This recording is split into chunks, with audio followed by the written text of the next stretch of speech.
Lecture हमारा था तो वहीं से हम आगे बढ़ेंगे। और उस लेक्चर में हम सीख रहे थे function of the noun. Noun का सबसे लास्ट स्टेप था ये, फंक्शन ऑफ द नाउन। आइए हम वहीं से देखते हैं।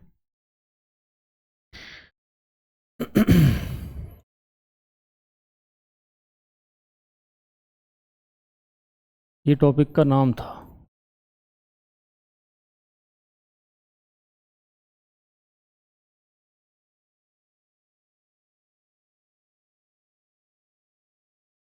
Function of the noun. में इसको हम हिंदी अगर दें तो पहले भी हम लिखे थे, इसका हिंदी होता है नाउन के कार्य। इससे आप ये बात समझेंगे कि नाउन सेंटेंस में क्या क्या कर सकता है। सबसे पहला जो इसका हम फंक्शन लेंगे, ये फंक्शन का जानना भी ज़रूरी है। जब हम आगे बढ़ते हैं और दूसरे टॉपिक्स में जाते हैं तो वहाँ ये बहुत इंपॉर्टेंट हो जाता है, इसकी ज़रूरत पड़ती है। इसलिए आप इसको भी उसी भाव से सीखें जैसे पीछे हम उसकी कैटेगरी सीख के आए हैं, नंबर या जेंडर सीख के आए हैं, तो ये भी उसी प्रकार से इम्पोर्टेंट है। देखिए पहला इसका काम होता है subject of the verb. Subject of the verb का मीनिंग हो रहा है जी आपका वर्ब का सब्जेक्ट। किसी भी सेंटेंस का जो बेसिक पार्ट है, सबसे इम्पोर्टेंट चीज़ जिससे सेंटेंस बनता है या उसके बिना नहीं बनेगा ऐसा कहिए, तो वो होता है वर्ब। अब वर्ब ही सारी चीज़ें निर्धारित करेगा आपके सेंटेंस में कौन क्या है। इसलिए जो नाउन के फंक्शन हैं वो भी वर्ब पर ही टिके हैं या वर्ब को ही कनेक्ट करके चलते हैं। अब जैसा देख रहे हो आप कि सब्जेक्ट ऑफ द वर्ब, यानी किसी भी वर्ब का सब्जेक्ट बनाया जा सकता है नाउन। फॉर एग्जाम्पल जैसे लिखा है James is reading now. Sentence का मीनिंग है जेम्स अब पढ़ रहा है। अब इसमें देखें तो वर्ब है हमारे पास रीड, जो एक्शन है। वर्ब का बेसिक डेफिनेशन आप याद रखिए, हम आगे बहुत जल्दी ही वर्ब को पढ़ने वाले हैं। वर्ब का बेसिक डेफिनेशन है एक्शन वर्ड। कोई भी जो कार्य हुआ है वही वर्ब है। अब देखो यहाँ जो काम हो रहा है उस काम को करने वाला वर्ड है हमारे पास जेम्स, और जेम्स नाम है, ठीक है। और ये नाम है, और हम जाने थे नाउन के चैप्टर में कि नेमिंग वर्ड्स जो नाम है किसी भी चीज़ के वो नाउन ही हैं। इस सेंटेंस में इस जेम्स ने सब्जेक्ट होने का काम किया है, वो उस पढ़ने की क्रिया को कर रहा है, करने वाला सब्जेक्ट है डूअर। तो इसलिए हम इसको बोलेंगे कि जेम्स इसका सब्जेक्ट हुआ, और ये साबित करता है किसी भी नाउन को किसी भी सेंटेंस का सब्जेक्ट बनाया जा सकता है। पहला फंक्शन है, सबसे बेसिक फंक्शन है, और ये आपको बहुत सहायता देने वाला है आगे। यहाँ एक बात और याद रखें, जैसे कई बार बच्चों से पूछते हैं कि सेंटेंस में जैसे यही वाला लिख दिया जाए कि बताइए जेम्स क्या है, तो यहाँ पर आपके दो आंसर बनते हैं।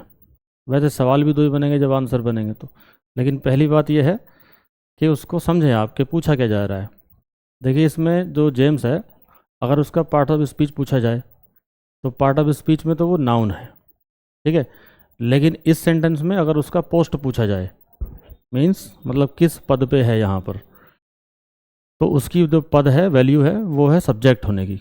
इस सेंटेंस में वो पार्ट ऑफ स्पीच में नाउन है और उसका वैल्यू है यहाँ सब्जेक्ट होना, ठीक है। ये बात आपको ध्यान देनी है। तो दो चीज़ें एक साथ, एक के साथ में दो चीज़ें आपको देखनी है। सेकंड पॉइंट आएंगे इसका। सेकंड पॉइंट होता है ये object of the verb. Object of the verb उसी प्रकार देखिए आप कि वर्ब का ऑब्जेक्ट होगा, यानी नाउन को ही हम वर्ब का ऑब्जेक्ट भी बना सकते हैं। इसकी आप डेफिनेशन कर लीजिए, थोड़ा सा परेशान करता है बस ये ऑब्जेक्ट क्या है ना। अब हम इसको पहले लेक्चर में भी पढ़ चुके हैं। जो वर्ब से प्रत्यक्ष या अप्रत्यक्ष रूप से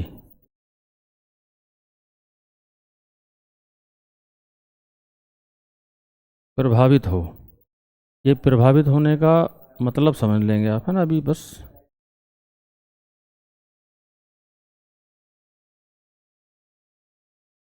प्रभावित हो, यहाँ देखिए प्रभावित होना है किसी पर फर्क डालना, असर डालना।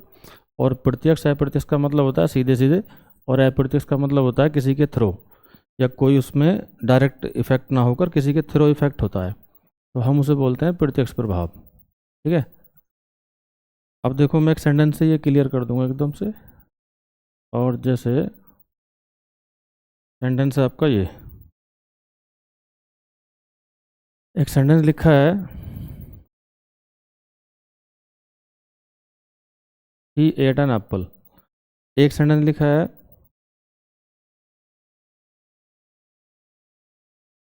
He taught the boy. अब देखो दो सेंटेंस हैं, पहले का मीनिंग हो रहा है उसने एक सेब खाया, और दूसरे वाले का मीनिंग है उसने लड़के को पढ़ाया। अब दोनों में देखें तो वर्ब पे जाना है आपको पहले, वही फर्स्ट वर्ब हमारा एट है, नीचे वाले में टॉट है। एट का मतलब खाया। अब देखना हमें प्रभावित होना क्या है। प्रभावित होना होता है जी असर डालना, फ़र्क डालना। और प्रभावित होने की नॉर्मल प्रोसेस है कि वो उस चीज़ जिस पर प्रभाव डाल रहा है, मतलब सब्जेक्ट, जैसे हम सीखे हैं अभी, सब्जेक्ट होता है करने वाला, डूअर। सीधा बोले तो सब्जेक्ट ने किया है कुछ। अब जब वो किया है तो उस करने का किसी पर फर्क जाता है, मतलब उस करने को कोई रिसीव करेगा, उसको कोई ग्रहण करेगा, जो ग्रहण करेगा वही ऑब्जेक्ट होता है रियल में। इसको हम आसानी से जाने तो वर्ब के थ्रू ही आसानी से मिलता है। अब देखो ये जो वर्ब है किसी को इफेक्ट करे देगी अपना, है ना, प्रभावित करेगी। जैसे पहले ही वाक्य में देख रहे हैं तो वर्ब खाने की हुई, और खाने का प्रभाव पड़ रहा है सेब पे। ठीक है, सेब पे क्या प्रभाव पड़ रहा है, उसकी पोजीशन चेंज हो रही है, या तो वो बढ़ जाए या घट जाए, चेंज होता है। अगर वो बढ़ रही है तो भी चेंज हो रहा है, घट रहा है तो भी चेंज हो रहा है। सेब घट रहा है इसलिए प्रभाव पड़ रहा है उस पर। ठीक है, ये हमारा ऑब्जेक्ट है, नाउन है एप्पल, और फिर इसमें क्या हो रहा है, ऑब्जेक्ट है। नीचे वाला सेंटेंस पढ़ें तो लिखा है उसने लड़के को पढ़ाया। अब देखिए पढ़ाने का फर्क लड़के पे पड़ेगा। इन दोनों बातों में हम यहाँ देख लेंगे कि जब हम सेब को देखते हैं, सेब पर फर्क पड़ता है, तो वो हमें दिखता है। और जो चीज़ें दिख रही हैं फिजिकली, भौतिक रूप से, तो वो हम प्रत्यक्ष प्रभाव में लाते हैं, डायरेक्ट इफेक्ट कहलाती हैं वो। और जो हमें दिखता नहीं है, सिर्फ फील में आता है, महसूस होता है, वो हमें इनडायरेक्ट इफेक्ट, उसको अप्रत्यक्ष प्रभाव कहेंगे। देखिए सेब का यहाँ कम होना एक प्रत्यक्ष प्रभाव है, और सेब एक नाउन है, ये साबित करता है कि ये वाक्य का ऑब्जेक्ट है, मतलब नाउन को ऑब्जेक्ट बनाया जा सकता है। नीचे वाली कंडीशन में देखें तो उसमें कह रहे हैं लड़के को पढ़ाया, तो लड़के पर कोई स्पष्ट हमें फ़र्क नहीं दिख रहा है बाहर से, लेकिन जब हम उससे वार्तालाप करें तो उसके ज्ञान में वृद्धि हमें मिले। ये पहले नहीं था उसके पास जो नॉलेज, अब उसके पास है पढ़ने के बाद, तो ये साबित करता है कि लड़के पर भी फ़र्क पड़ा, लेकिन ये फ़र्क हमें सिर्फ महसूस होगा। अब स्पेशल बात कि लड़का भी एक नाउन है, एप्पल भी एक नाउन था। इन दोनों ही वाक्यों में क्या हुआ कि दोनों नाउन है और दोनों ने ऑब्जेक्ट होने का काम किया। ठीक है, ये साबित करता है कि नाउन को ऑब्जेक्ट भी बनाया जा सकता है। ये नाउन का एक फंक्शन, दूसरा फंक्शन था। अब हम इसके बाद आएंगे और आगे। देखिए नाउन का तीसरा फंक्शन है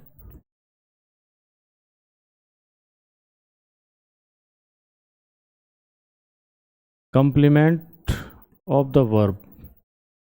ये इसका तीसरा फंक्शन है। कंप्लीमेंट को हिंदी में बोलते हैं पूरक। इसकी भी परिभाषा है। परिभाषा अगर करें तो परिभाषा है जो वर्ब के अर्थ को पूरा करे। पूरा करे का मतलब है आगे बढ़ाए, उसके बारे में एक्सप्लेन दे, डिस्क्राइब करे, या कोई इन्फॉर्मेशन दे, एक्स्ट्रा इन्फॉर्मेशन। ये सब उसको आगे बढ़ाने का मतलब है। किसी भी एक नाउन के बारे में जो हम इन्फॉर्मेशन दे रहे हैं, जानकारी दे रहे हैं, वो एक्स्ट्रा हो जाए, थोड़ी और बढ़ जाए। अब जैसे इसका एक बात और लिख लें आप इसी के साथ, ये कोई परिभाषा नहीं है लेकिन बस इसको इजी समझने के लिए है। ठीक है, कह सकते हैं जो सब्जेक्ट या ऑब्जेक्ट को आगे बढ़ाए।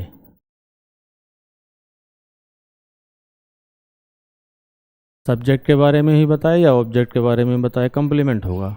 ठीक है, लेकिन ठीक पीछे जो हम सीखे हैं अभी ऑब्जेक्ट वाला मैटर, उस ऑब्जेक्ट की तरह से वो प्रभावित ना हो। ठीक है, प्रभावित ना हो, बल्कि सिर्फ उसके सेंस को आगे बढ़ा रही हो, सब्जेक्ट या ऑब्जेक्ट। जैसे हम सेंटेंस लिखे हैं, ये लिखा है ही इज, इतना ही लिखकर अगर हम रोक लें तो हमें ऐसा लगता है जैसे कि ये हमें और बोलना है, अभी अनकम्प्लीट सेंस है।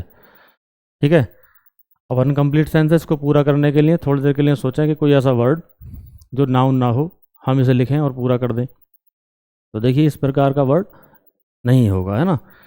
ऐसा कोई भी वर्ड नहीं है जो इसको पूरा करे और नाउन ना हो। अब ये भी साबित करेगा आपका कि यहाँ जो भी लिखना है आपको वो नाउन ही होगा। फॉर एग्जाम्पल आपने लिख दिया ए डॉक्टर, और एक सेंटेंस लिख लीजिए शी इज़ अ गर्ल, या और बड़ा करके लिख लो he is an expert teacher. ये सारे शब्द सेंटेंसेस में देखें तो ही को बता रहे हैं ही डॉक्टर है, दूसरे में कह रहे हैं वह एक लड़की है, उसके आगे कह रहे हैं वह एक एक्सपर्ट टीचर है। अब ये सारी बातें जो वर्ब के पीछे आ रही हैं, a doctor, a girl, an expert teacher, इन सारे पोर्शंस में पीछे वाले में नाउन ज़रूर हैं। जैसे डॉक्टर नाउन है, गर्ल नाउन है, यहाँ टीचर नाउन है। तो ये सारी नाउन्स जो हैं, अब ये इनमें वर्ब देख रहे हो आप, इज वर्ब है सब में, है ना। और ये वर्ब किसी भी प्रकार से इन पीछे आने वाली नाउन को प्रभावित नहीं करती। प्रभावित मतलब उनकी पोजीशन में चेंज नहीं लाती कि वो छोटे बड़े हो रहे हों या घट बढ़ रहे हों, ऐसा कुछ भी नहीं हो रहा है। बल्कि क्या है कि ये हमारे आने वाले सब्जेक्ट, जो शुरू में सब्जेक्ट आ रहा है ही या सी, उसके बारे में ही एक्स्ट्रा इन्फॉर्मेशन दे रहे हैं, उसको ही आगे बढ़ा रहे हैं। ठीक है, ये पॉइंट होता है कि जब ये देखिए पहले में डॉक्टर कौन है, ही डॉक्टर है, गर्ल कौन है, सी गर्ल है, एक्सपर्ट टीचर कौन है, ही एक्सपर्ट टीचर है। मीन्स कि उस सब्जेक्ट के बारे में ही आगे को बात करें, कंप्लीमेंट है, उसी के लिए आए हों शब्द, सीधा कहें तो। अब यहाँ इसकी डेफिनेशन में एक बात और आ रही है, सब्जेक्ट या ऑब्जेक्ट। ठीक है, सब्जेक्ट को आगे बढ़ाएं या ऑब्जेक्ट को। तो ये पॉइंट इसलिए आ रहा है कि इसके दो प्रकार होते हैं, ये टाइप होता है इसका। ठीक है, दो टाइप जो होते हैं इसके, तो उन दोनों टाइप में क्या होता है, एक बार तो ये सब्जेक्ट के बारे में बताता है, एक बार ये ऑब्जेक्ट के बारे में बताता है। उसी आधार पर इनके नाम पड़ते हैं। तो हम इनके नाम दें तो पहला नाम इसका होता है सब्जेक्टिव कंप्लीमेंट। Subjective complement. अब देखो उसी प्रकार से हमारा दूसरा बनेगा सब्जेक्टिव कंप्लीमेंट, मतलब हो गया सब्जेक्ट को आगे बढ़ाएगा। ठीक है, जैसे ये ऊपर के सारे एग्जाम्पल इसी के हैं, और भी कोई नया एग्जाम्पल लिख सकते हो आप, she is a good girl. अब देखिए अ गुड गर्ल जो पोर्शन लिखा है, फ्रेज है एक, उसमें एक नाउन भी हमारे पास गर्ल, तो वो किसके बारे में बात कर रहे हैं, सी के बारे में बात कर रहे हैं। ठीक है, सी को ही आगे बढ़ाया, दैट इज सब्जेक्टिव कंप्लीमेंट। ठीक है, अब यदि किसी वाक्य में ऐसा हो जाए कि सब्जेक्ट को आगे ना बढ़ाएं, फिर वो ऑब्जेक्ट को आगे बढ़ाएं, तो ऑब्जेक्ट को आगे बढ़ा रहा है, इसका मतलब ये सीधा सीधा हो जाएगा कि ऑब्जेक्टिव कंप्लीमेंट होगा। अब यहाँ पर आप एक ध्यान रखेंगे कि ऑब्जेक्टिव कंप्लीमेंट होने के लिए वाक्य में ऑब्जेक्ट का होना जरूरी है, ऑब्जेक्ट का होना। यहाँ एक डाउट जाता है बहुत सारा कि पीछे जो पोर्शन आ रहा है वर्ब के, वो अक्सर लगता है कि ऑब्जेक्ट और कंप्लीमेंट एक जैसे ही लगते हैं। हम उस बात को भी यहीं पर क्लियर कर लें कैसे डिफरेंस आता है। जैसे अभी कह रहे हैं ऑब्जेक्ट, ऑब्जेक्ट होना चाहिए। जैसे लिखा है सेंटेंस देखो, the teacher appointed Mohan a monitor. अब यहाँ देखिए अपॉइंटेड वर्ब है अपॉइंटेड का मतलब है नियुक्त करना, बनाना। मतलब इसका मीन सारा सेंटेंस का कि टीचर ने मोहन को मॉनिटर बना दिया। ठीक है, अब देखिए पीछे जो लिखा है उसके अपॉइंटेड के पीछे मोहन वर्ड है एक, और मोहन क्या है, मोहन ऑब्जेक्ट है। मोहन कैसा ऑब्जेक्ट है, देखिए मोहन जो वर्ड था पहले, इस पर फ़र्क पड़ रहा है ऐसे अपॉइंटेड क्रिया का। अपॉइंटेड क्रिया का क्या फ़र्क पड़ रहा है कि मोहन पहले मॉनिटर नहीं था, वो है। ठीक है, उसकी स्थिति में चेंज आया, और मैंने कहा था चेंज आने वाला ही ऑब्जेक्ट होता है। अब जब ये ऑब्जेक्ट है, अब इसके जो जस्ट पीछे वर्ड लिखा है वो लिखा है मॉनिटर, और मॉनिटर ये देखना है हमें अब कि मॉनिटर किसके बारे में बात कर रहा है। अब जैसे हम ऊपर देख के आए थे she is a good girl, good girl she थी, लेकिन यहाँ जो मॉनिटर है वो टीचर नहीं है, सब्जेक्ट से उसका कोई लेना देना नहीं, सब्जेक्ट से वो बात ही नहीं कर रहा है, बल्कि वो किसको एक्सप्लेन कर रहा है, किसके बारे में आगे बढ़ा रहा है, मोहन को ही आगे बढ़ा रहा है, यानी मोहन ही मॉनिटर है। ठीक है, मोहन ही मॉनिटर है। अब हम समझ जाएं कि जो वर्ड पीछे आए और वो ऑब्जेक्ट को ही आगे बढ़ाए, ऑब्जेक्ट के ही बारे में एक्स्ट्रा इन्फॉर्मेशन दे, वही ऑब्जेक्टिव कंप्लीमेंट है। ठीक है, ऑब्जेक्टिव कंप्लीमेंट। कई बार आपको लगे कि अंतर क्या होता है ना, अगर आप अंतर के बारे में जानना चाहें कि ऑब्जेक्ट और कंप्लीमेंट में अंतर क्या है, तो उसको भी यहाँ जान सकते हैं आप। ये साथ के साथ चल रहा है, आपका इजी हो जाएगा थोड़ा। इसे हम नाम दे सकते हैं डिफरेंस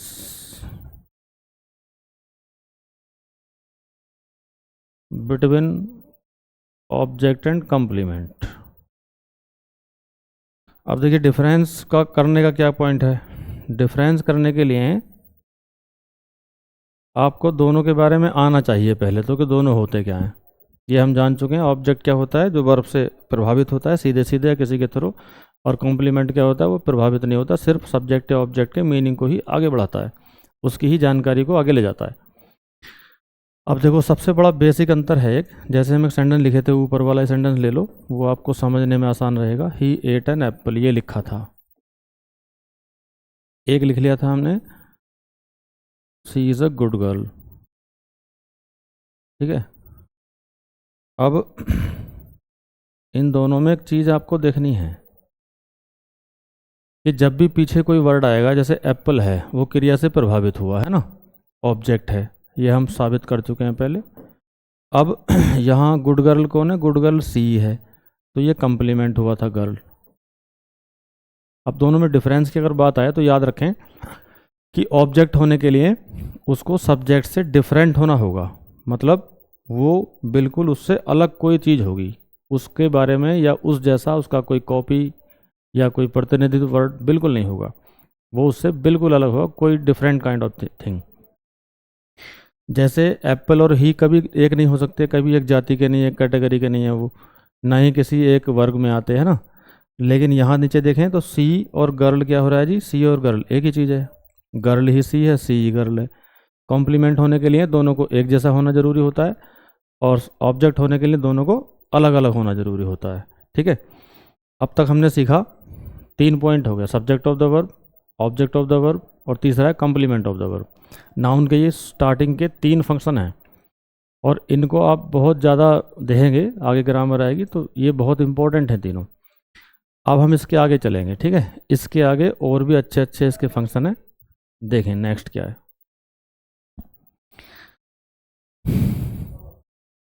जो हमारा इसका फोर्थ पार्ट है, और फोर्थ पार्ट है हमारा, इसे बोलते हैं case in opposition.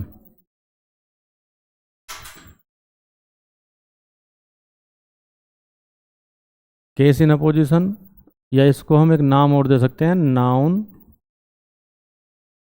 In opposition.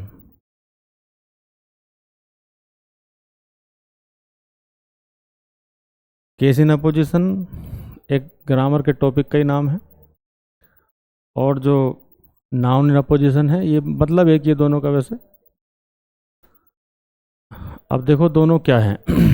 सबसे पहले आप जान लें ये होता क्या है, इसकी डेफिनेशन कर लें कि जब दो अलग अलग नाउन्स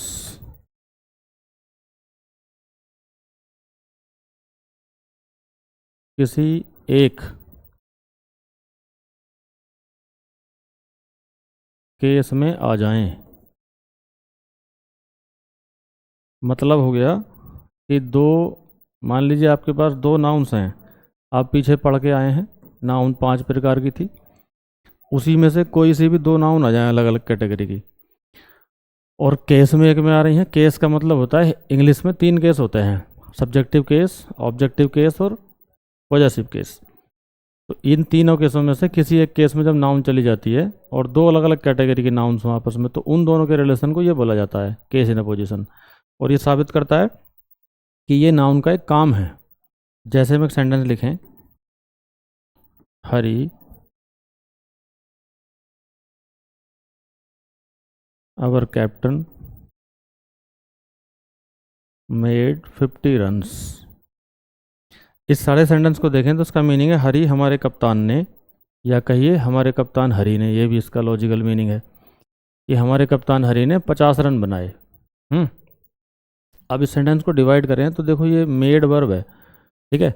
मेड को लगाकर अगर सब्जेक्ट प्रेडिकेट के आधार पर बांटते हैं इसको, तो ये एक हिस्सा हो गया इसका, मेड के बाद वाला यानी वर्ब के बाद वाला एक हिस्सा होता है, और वर्ब के जो पहले बचा है अब सारा वो सब्जेक्टिव पार्ट है। सब्जेक्टिव पार्ट मतलब सब्जेक्टिव केस है, ऐसे कहिए, ये सारा सब्जेक्ट है इतना।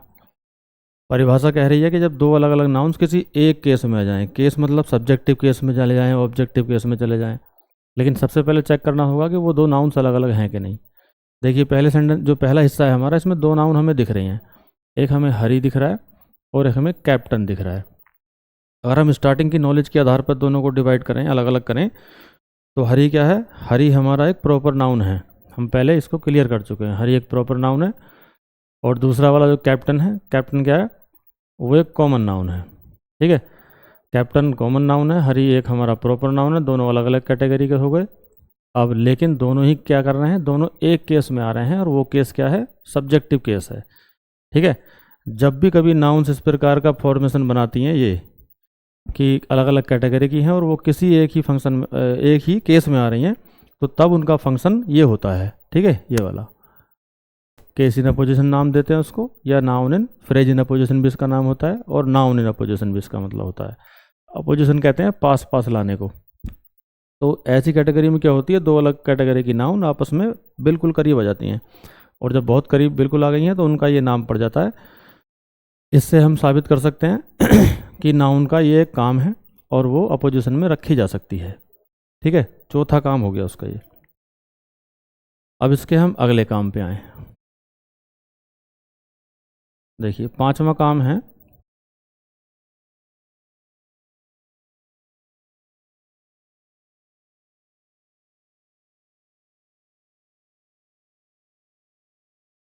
ये है गवर्न बाय प्रीपोजिशन।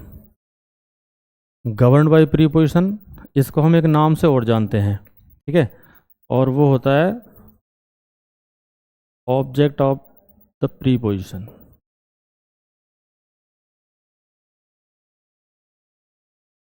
जैसे हम पीछे पढ़ के आए हैं कि वर्ब के ऑब्जेक्ट थे, वर्ब के ऑब्जेक्ट है ना, इस चैप्टर में हम सीखेंगे कि सिर्फ वर्ब के ही ऑब्जेक्ट नहीं होते, प्रीपोजिशन के भी ऑब्जेक्ट होते हैं।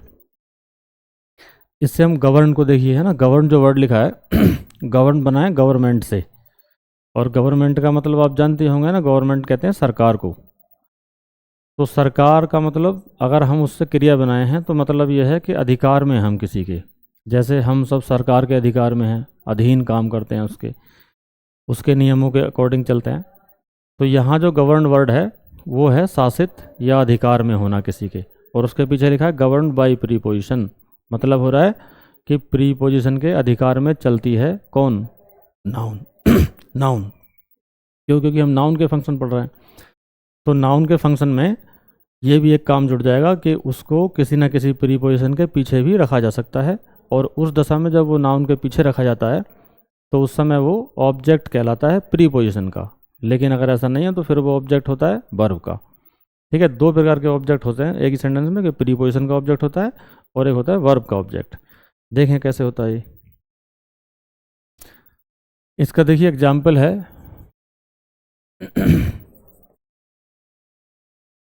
जैसे लिखा है पे अटेंशन,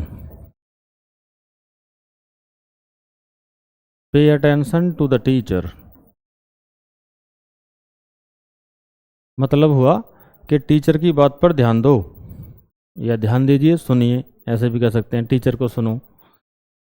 अब इस सेंटेंस में गौर करें तो प्रीपोजिशन देखें, प्रीपोजिशन हमारे पास है टू, ठीक है, और टू के जस्ट बाद में नाउन लिखिए टीचर, ठीक है। ये जो पॉइंट आ रहा है, इस पॉइंट में ये प्रीपोजिशन के पीछे लिखा हुआ नाउन ही इस नाम से जाना जाएगा, है ना, कि गवर्न बाय प्रीपोजिशन। अगर आपको ये नाम से नहीं याद रहता कोई बात नहीं, इसका एक आसान तरीका भी है कि जब भी ऐसा कहीं आए तो आप इसको पहचानने के लिए ध्यान दें कि नाउन के ठीक पहले प्रीपोजिशन लिखा हो, कोई भी प्रीपोजिशन। अगर कोई भी प्रीपोजिशन लिखा है तो समझ जाएं कि ये वाला फंक्शन है, ठीक है। और ऐसी कंडीशन में क्या होता है, एक नियम और बनता है ग्रामर का कि नाउन तो ऑब्जेक्ट में भी ऐसा ही रहता है, सब्जेक्ट में भी ऐसा ही रहता है। जैसे टीचर है, चाहे उसका सब्जेक्ट बना लो तो भी टीचर रहेगा, ऑब्जेक्ट बना लो तब भी टीचर रहेगा। लेकिन अगर इसके हिस्से में हम प्रोनाउन लिख दें, अगला चैप्टर प्रोनाउन का आने वाला है, सीखेंगे हम वहाँ, अगर हम प्रोनाउन लिख दें उसकी जगह, तब उस पर फ़र्क पड़ता है। और एक नियम बन जाता है कि प्रीपोजिशन के बाद आने वाले जो प्रोनाउन हैं वो हमेशा ऑब्जेक्टिव केस में होते हैं। किस में होते हैं? ऑब्जेक्टिव केस में। सीख लेंगे हम आगे, अगला चैप्टर ही प्रोनाउन का है। फिलहाल आपको ध्यान देना है कि प्रीपोजिशन के जस्ट बाद आने वाली नाउन को हम ये नाम देते हैं, गवर्न बाई प्रीपोजिशन। नेक्स्ट है इसमें देखो, ये टोटल मिलाकर 7 हैं वैसे, जो इम्पोर्टेंट हैं जिनका ज़्यादा यूज़ है वो ये 5 ही हैं। लेकिन जो अब चल रहा है लगते लगाव कहेंगे उसको, है ना, तो सीख लीजिए। 5 हैं तो 7 ही हो जाएंगे पूरे, आपको काम ही देंगे वो। अब देखिए नेक्स्ट है, इसमें 6 नंबर है, और ये 6 नंबर में बोलते हैं नाउन इन अपस्ट्रॉफी। ये बहुत आपके काम का है वैसे, इसमें बहुत सारे बच्चे परेशान हैं इससे, अक्सर मैंने देखा है इसको। नाउन इन अपस्ट्रॉफी, अपस्ट्रॉफी को जान लीजिए पहले। अपस्ट्रॉफी क्या है? ये अपस्ट्रॉफी है कोमा लगकर एस, ऐसे, ठीक है, कोमा लगा होता है ऊपर की साइड और एक एस होता है। अगर हिंदी मीनिंग करें तो इसका हिंदी मीनिंग होता है का, की या के, इस तरह का ये मीनिंग भी देता है। यहाँ कोमे की आप विशेष ध्यान देंगे, है ना। देखो जैसे कि लाइन है, हम ये हिंदी की मिलती हैं अब तो लाइन है, छोटी क्लास में 4 लाइन की मिलती हैं, बाकी तो हिंदी की कॉपी में लिखना होता है, इंग्लिश भी। तो ये जैसे लिखा है, अगर कोमा लगाने की भी 2 विधियां हैं। एक जो हमारा जनरल कोमा होता है, जो फ्लो रोकता है, सीखेंगे उसे हम अभी। तो वो जो लगता है वो नीचे वाली लाइन पे लगता है ना, एक कोमा तो नीचे वाली लाइन पे लगता है। ये जो अपस्ट्रॉफी वाला कोमा है, ये अपस्ट्रॉफी वाला कोमा लाइन के ऊपर लगता है, ठीक है, इसका ध्यान रखेंगे, ठीक है। नीचे वाला नहीं है ये, बल्कि ऊपर वाला है। अब ये का की के का जो मतलब है, देखिए का की के क्या है, एक संबंध बताता है। जैसे हम किसी के बारे में कभी भी का की और के का शब्द का यूज़ करते हैं जब, तो वो किसी ना किसी को जोड़ देता है आपस में। जैसे बोलें राम का भाई, राम की मम्मी, राम के पापा, ठीक है, या कुछ भी और कह लो, किसी के भी और के बना लो, राम के अलग, अपने भी बना सकते हैं आप। तो ये पॉइंट क्या है कि हमें आना चाहिए बीच में का की के। अगर का की के आए हैं तो वो हमेशा ही किसी ना किसी को किसी से जोड़ेंगे। और ये कमाल की बात है कि वो किसी कौन है, वो किसी नाउन है, ठीक है। स्पेशल ध्यान देंगे कि वो जो किसी है वो किसी है नाउन, यानी नाउन को ही जोड़ता है, ठीक है, नाउन को जोड़ता है। अब हम समझ जाएं कि जब नाउन को जोड़ने का काम कर रहा है तो नाउन का ये भी एक फंक्शन हो गया, मतलब नाउन का एक काम हो गया ये भी। आइए हम देखते हैं कैसे। एक वाक्य लिखा है, वो वाक्य नहीं है, फ्रेज से ही बन जाएगा। जैसे लिखा है राम्स बुक, ठीक है, ये मतलब है राम की किताब। इसमें देखिए अपस्ट्रॉफी बीच में है, ये एक तरफ राम नाउन है और एक तरफ बुक भी नाउन है। दोनों को जोड़ा है, दोनों नाउन है। तो ये हम जो बात कर रहे हैं नाउन की ही सिर्फ, तो नाउन का ये भी एक काम है कि नाउन को हम अपस्ट्रॉफी में रख सकते हैं या अपस्ट्रॉफी एस से जोड़ा जा सकता है उसको, और ऐसी कंडीशन में उसका नाम होता है नाउन इन अपस्ट्रॉफी। ये भी नाउन का क्षेत्र है, यहाँ तक भी नाउन आ सकती है। यहाँ ध्यान ये रखें आप कि जैसे एक का की आता है, इस पर बहुत सारे बच्चे गलती करते हैं जो बेसिक में है, कि जैसे हिंदी में लिखा जाए इसको, जैसे हम लिखें ऐसे राम की किताब या राम की पुस्तक। कई बार मैंने देखा है अगर इसकी हम कहीं इंग्लिश बनाओ तो वो यहीं बनाते हैं सीधी, है ना। लेकिन इसमें 2 पॉइंट हैं, ये हमेशा ही एपोस्ट्रोफी एस नहीं भी लगता है, ठीक है। इसके लिए एक फॉर्मूला और दिया गया है, एपोस्ट्रोफी एस ना लगाकर हम ऑफ का प्रयोग भी करते हैं, ऑफ। और ऑफ का प्रयोग करते हुए एक चीज़ आती है कि दोनों को पलट देते हैं, इनको, ये नाउन्स आपस में पलट जाती हैं, लेकिन जब जब ऑफ लगे बीच में। और यदि पलट नहीं रहे हैं हम, ठीक है, ऑफ का प्रयोग नहीं कर रहे हैं, फिर हम एपोस्ट्रोफी से जब बनाते हैं तो समझ लें कि फिर वो पलटेंगे नहीं, वहीं की वहीं रहेंगे। जैसे लिखा था राम की किताब, तो ये सीधा है, देखो राम की के लिए एस लग गया, पुस्तक पीछे है ही। अगर हम इसे ऑफ से बनाएं तो ये फिर ये सेंटेंस बनता है the book of Ram. Sentence, ये जो फ्रेज है हमारी सेंटेंस की, ये दोनों ही सही हैं, जिस भी प्रकार से आप बनाना चाहें, चाहे तो वो राम्स बुक हो या फिर द बुक ऑफ राम, दोनों ही चीज़ें ठीक हैं। ठीक है। अब ये पॉइंट आता है इसमें कि अपस्ट्रोफी का जो ये चक्कर आ रहा है ऑफ वाला, ये और भी इसके आगे रूल्स हैं, इसमें हम आगे जाकर सीखेंगे। सिर्फ हमें फ़िलहाल जानना है कि फंक्शन क्या क्या हो सकता है नाउन का। तो हम स्टार्टिंग से लेके आ रहे हैं। सबसे पहला फंक्शन था हमारा सब्जेक्ट ऑफ द वर्ब, दूसरा फंक्शन था ऑब्जेक्ट ऑफ द वर्ब, तीसरा फंक्शन था कॉम्प्लीमेंट ऑफ द वर्ब, और चौथा फंक्शन था केस इन अपोजिशन, पांचवा फंक्शन था आपका गवर्न बाय प्रीपोजिशन, और 6 आपके सामने है। ठीक है, ये है आपका नाउन इन अपॉस्ट्रोफी। अब इसका हम लास्ट पॉइंट पे आ रहे हैं। ठीक है, और जी लास्ट पॉइंट है इसका, इसे हम बोलेंगे नाउन इन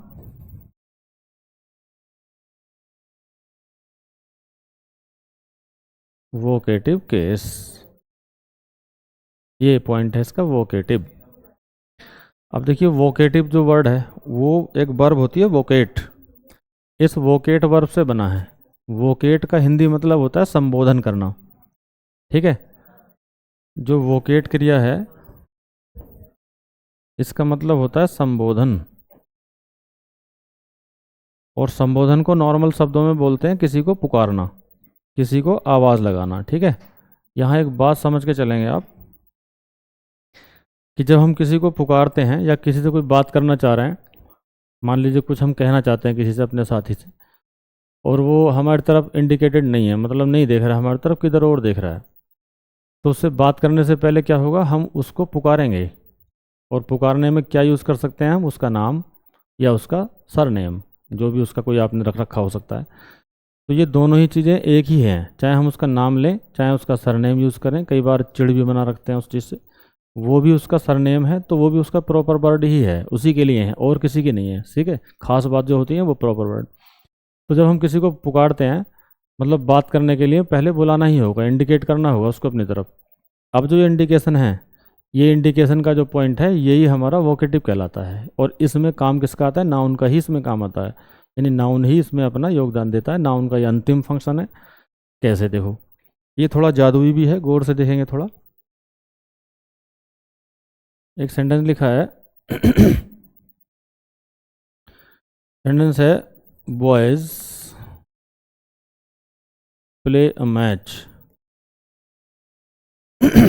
अगर हम इसका नॉर्मल मीनिंग करें इतने सेंटेंस का, तो उसका मीनिंग है लड़के मैच खेलते हैं।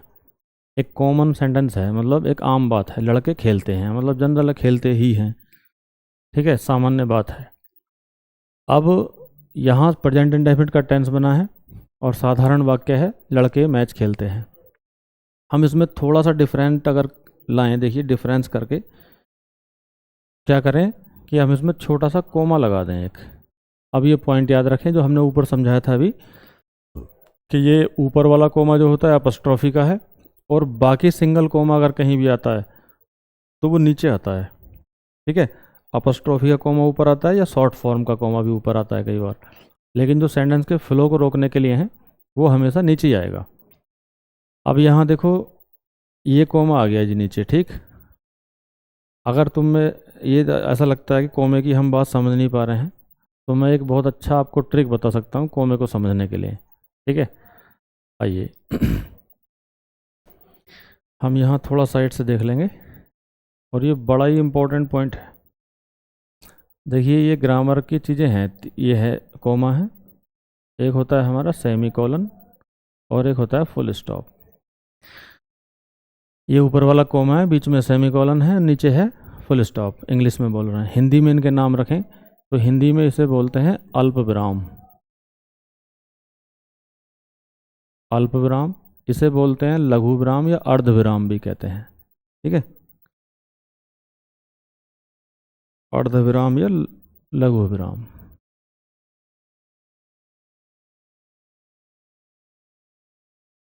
इस पे जब आते हैं, ये राउंड जो हो रहा है फुल स्टॉप कहते हैं इसको। फुल स्टॉप का मतलब होता है जी पूर्ण विराम, सब जानते होंगे इसको।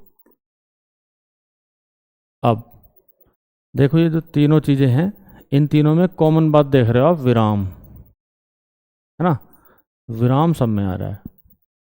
अब जब विराम समय आ रहा है तो कोई ना कोई कॉमन जरूर होगा, इनमें एक जैसा मैटर है। एक छोटी सी कहानी टाइप आप समझ के चलें, उससे ये बड़ा क्लियर होता है। अच्छा एग्जाम्पल है, जैसे मान लीजिए आप मोटरसाइकिल चलाते हैं, बाइक, और उसका ही प्रैक्टिकल बेस पे हम इसको देखेंगे, है ना। जानते ही होंगे, मोस्टली लोग जानते ही हैं अब चलाना। तो मान लीजिए हम मोटरसाइकिल से जा रहे हैं चल के, कैसे फ्री हैंड है, बिल्कुल फुल गियर में चल रही है। अब रास्ते में ऐसा होता है अचानक से कि कोई आपका परिचित मिल गया है, मतलब पहचान वाला है कोई, और वो पहचान वाला कुछ ज़्यादा स्पेशल नहीं है, ज़्यादा करीबी खास नहीं है, बस आपको इतना करना है कि हाय हेलो ही है, दूर से होनी है। उसमें आप क्या करेंगे? उसमें क्या करेंगे कि सिर्फ रेस जो उसका एक्सीलेटर है उसको डाउन करेंगे आप। हल्का हो सकता है ब्रेक लगा लें, लेकिन नहीं तो रेस छोड़ के भी हम हाथ उठा देते हैं कि क्या हाल है।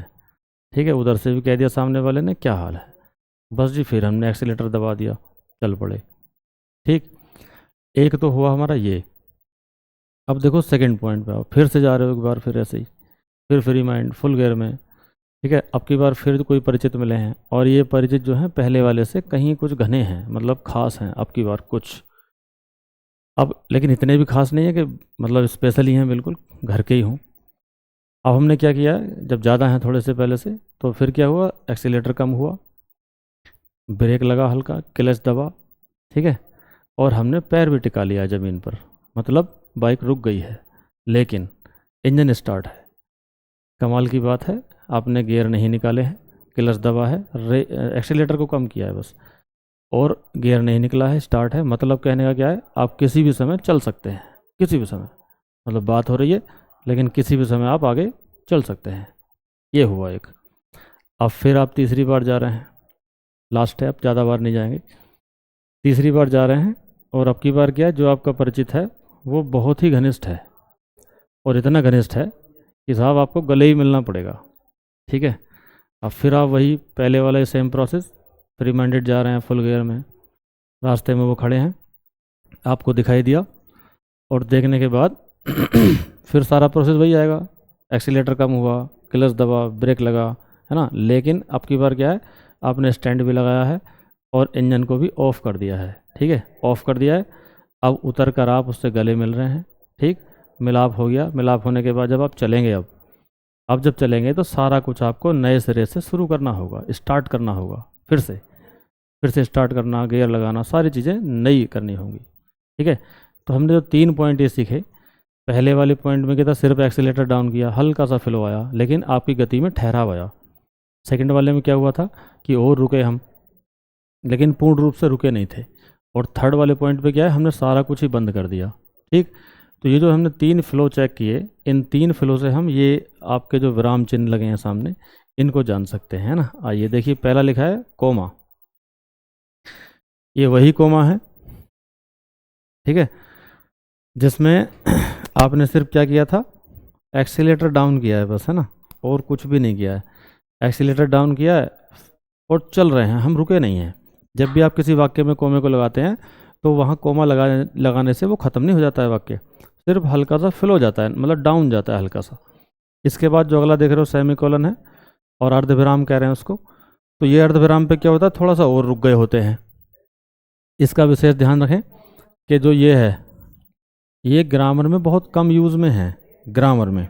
ठीक है, अब जब ग्रामर में कम यूज़ है तो फिर कहाँ यूज़ होगा, ये वाली बात आए। तो इसको समझ लीजिए, ये आपका जब हम लिटरेचर वाला पोर्शन में जाते हैं, साहित्य में, कहीं कोई कविता लिख रहे हैं आप, या कोई और थ्योरी में बात कह रहे हैं, तो उस समय इसकी ज़रूरत पड़ती है। ठीक है, कविता के फ्लो को रोकने के लिए जो हम लाइनें लिखते हैं उसमें मीटर वगैरह, जैसे आप हिंदी की कविताएं देखते हो तो उनमें भी छंद रचनाएं होती हैं, या मात्रा के हिसाब से, या उनकी जो स्ट्रक्चर है पोएट्री का, तो उस इंग्लिश की जब पोएट्री हम बनाते हैं तो उसमें भी, या हिंदी की में भी, दोनों में विराम चिन्ह बराबर ही होते हैं ये। तो दोनों में क्या होता है, कविता के फ्लो को रोकने के लिए वहाँ इसका इस्तेमाल करते हैं। ग्रामेटिकल सेंटेंसेज में इसका बहुत कम यूज़ है। अब जब नीचे आएंगे, सबसे नीचे देख रहे हैं आप फुल स्टॉप को, तो फुल स्टॉप क्या है साहब आपका, फुल स्टॉप जब लग जाता है किसी सेंटेंस में, आपने देखा होगा कि सारे सेंटेंस को वो फिर से शुरू करता है, मतलब उससे आगे जब लिखेंगे आप, अब सारे सेंटेंस को नए सिरे से शुरू करेंगे, और उसमें कैपिटल लेटर लिखना होता है। आप जानते होंगे शायद ये कि नए सेंटेंस को जब शुरू कर रहे हैं तो वो कैपिटल लेटर से आता है। ठीक है, अब हमने ये सारी बात जो सीखी है साइड से, ये इसका हम अभी इस्तेमाल करके देखेंगे। ठीक है, हमारा सेंटेंस है, इधर लिखा है बॉयज़ प्ले मैच, पहले कोमा नहीं था, हमने कोमा लगा दिया यहाँ। ठीक है, और मैंने कहा था जब कोमा लग जाता है तो थोड़ा सा फ्लो डाउन जाएगा। फ्लो डाउन जाने का मतलब है कि हम रुकेंगे। अब जब हम रुक रहे हैं तो इस कोमे ने इस बॉयज़ को बाकी सेंटेंस से अलग कर दिया। अब जब अलग कर दिया तो पहले सेंटेंस को देखें तो पहले ये असर्टिव सेंटेंस था सारा एक साथ। अब जो सेंटेंस है ये, अब ये इम्परेटिव सेंटेंस हो गया, इसमें बॉयज़ पोर्शन अलग है और प्ले ए मैच अलग है। अब इसका मीनिंग होगा लड़कों एक मैच खेलो। पहले इसका अर्थ था लड़के एक मैच खेलते हैं, और अब इसका अर्थ है कि लड़कों एक मैच खेलो। अब जब हम ये दूसरी वाली बात बोल रहे हैं कि लड़कों एक मैच खेलो, इसको आप सोचिए, सोच के आपको क्या लगेगा कि ये कोई किसी को संबोधित कर रहा है। संबोधित करने का मतलब किसी को कह रहा है कुछ करने के लिए, मतलब उसका नाम ले रहा है या उसकी पोस्ट या जो भी वो है, जैसे लड़के हैं यहाँ पर। तो ये हम नॉर्मली अपनी लाइफ में करते हैं, प्रैक्टिकल जीवन जो होता है हमारा, हम किसी को बोलते हैं कि लड़के इधर आओ, है ना, किसी उसका नाम भी ले लेते हैं कि चिंटू इधर आइए, है ना, छोटू पानी लाइए। ये सब चीज़ें जो हैं, ये जो हम पहले बोल रहे हैं चिंटू छोटू लड़के, ये क्या है, इसके बोलने के जस्ट बाद हम थोड़ा सा रुक जाते हैं, थोड़ा सा रुक जाते हैं, यही फ्लो डाउन होना होता है। और फ्लो डाउन हुआ तो वहाँ कॉम आ जाता है। अब देखिए यहाँ हमारा फंक्शन कैसे आ रहा है। फंक्शन आने का मतलब हम सीख रहे हैं नाउन के कार्य। तो हम देखें सेंटेंस में तो बॉयज़ हमारा नाउन है ना, और बॉयज़ नाउन है तो समझ जाएं कि ये भी एक नाउन का ही एक काम है। मतलब नाउन को वोकेटिव केस में रखा जा सकता है। वोकेटिव का मतलब होता है कि किसी को पुकारने के लिए भी हम नाउन का इस्तेमाल कर सकते हैं। ठीक है जी। अब हमने ओवरऑल जो हमारा सारा पोर्शन हो गया, सारा पोर्शन हमारे 7 ये पॉइंट्स हैं, इनमें सबसे पहला पॉइंट आप फिर एक बार मैं रिवाइज कर देता हूँ आपको सारा पहला पॉइंट था हमारा जिनमें सब्जेक्ट ऑफ द वर्ब, मतलब किसी भी सेंटेंस में वर्ब को सब्जेक्ट बनाया जा सकता, सॉरी नाउन को सब्जेक्ट बनाया जा सकता है, वर्ब का सब्जेक्ट। सेकंड हमारा था ऑब्जेक्ट ऑफ द वर्ब, इससे का साबित होता है कि किसी भी नाउन को किसी भी वर्ब का ऑब्जेक्ट बनाया जा सकता है। तीसरा था हमारा कंप्लीमेंट ऑफ द वर्ब, मतलब कि नाउन को वर्ब का कंप्लीमेंट बनाया जा सकता है, वो कंप्लीमेंट के रूप में भी काम कर सकती है। चौथा प्रकार था उसमें केस इन अपोजिशन, और केस इन अपोजिशन क्या है कि वो अलग अलग कैटेगरी की नाउन आई थी, सारा कुछ रिटन है पीछे कि केस इन अपोजिशन है तो वो नाउन के ही काम है, नाउन को केस इन अपोजिशन में भी रखा जा सकता है। पांचवा उसका पार्ट आया था गवर्न बाय प्रीपोजिशन, मीन्स कि किसी प्रीपोजिशन के अधीन उसको रखा जा सकता है। उसके नेक्स्ट था हमारा, ये बोर्ड पे देख ही रहे हैं आप, नाउन इन अपोस्ट्रोफी, मीन्स कि कॉमे के जरिए दोनों को रिलेशन में काकी के रखा जा सकता है, ये भी नाउन का ही काम है। और सबसे लास्ट जो देख रहे हैं आप यहाँ पर, नाउन इन वोकेटिव केस, कि नाउन को संबोधन के लिए या किसी को आवाज़ लगाने के लिए भी प्रयोग कर सकते हैं, ये भी नाउन का ही काम है। तो इस सारे के सारे जो काम आपने देखे 1 to 7, ये सारे नाउन के ही फंक्शन हैं। ठीक है, अब देखो ये नाउन टोटल कंप्लीट हो गया। स्टार्टिंग इसकी हुई थी नाउन की डेफिनेशन से, उसके काइंड से, उसके नंबर और जेंडर से, अब ये लास्ट हो रहा है इसका फंक्शन पर। अगर आप ये सारी चीज़ें एक साथ इकट्ठी कर लेते हैं, ठीक है, उसका आपको सब चीज़ें पता है कि नाउन क्या है, ठीक है, काइंड्स क्या है, जेंडर क्या है, नंबर क्या है और फंक्शन क्या है, अगर आपको इतना आता है तो समझ जाएं आपको नाउन में कोई दिक्कत नहीं आने वाली।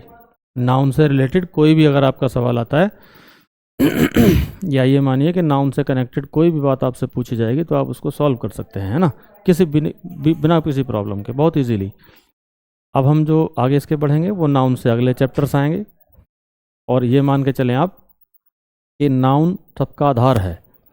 ठीक है, ये भी मान लीजिए कि सबसे पहली बार जब कुछ बना होगा सृष्टि में, शायद मैं अंदाजे से बता रहा हूँ अपनी कल्पना के हिसाब से, कि नाउन का सबसे पहली चीज़ है, यानी नाउन को ही शायद बनाया गया होगा। और जो सृष्टि में चारों तरफ है वो जो हमें दिख रहा है, मैंने स्टार्टिंग में बात की थी, तो जो कुछ दिख रहा है वो सब कह दिया इन्होंने ग्रामर वालों ने कि भाई वो नाउन ही है चारों तरफ का। ठीक है, नाउन है तो मतलब ये सबसे बेसिक चीज़ है। जब हम पढ़ना शुरू करते हैं तो चारों तरफ की चीज़ें हमें दिखती हैं। आप याद करें वो समय जब आप बहुत छोटे रहे होंगे और आपकी मम्मी वगैरह या जो भी आपके पेरेंट्स हैं वो आपको चीज़ें बताते थे, है ना, कि बेटे ये पानी है, ये बोतल है, ये गिलास है ना, ये सब चीज़ें क्या थीं, ये सब चीज़ें नाउन्स थीं चारों तरफ आपके, जिनसे आप घिरे थे, और आप खुद भी नाउन थे, और वो जो आपके पेरेंट्स हैं वो भी नाउन थे। ठीक है, तो सारा कुछ जो हमारा एटमॉस्फेयर है सब घेरा है ये नाउन्स का ही था।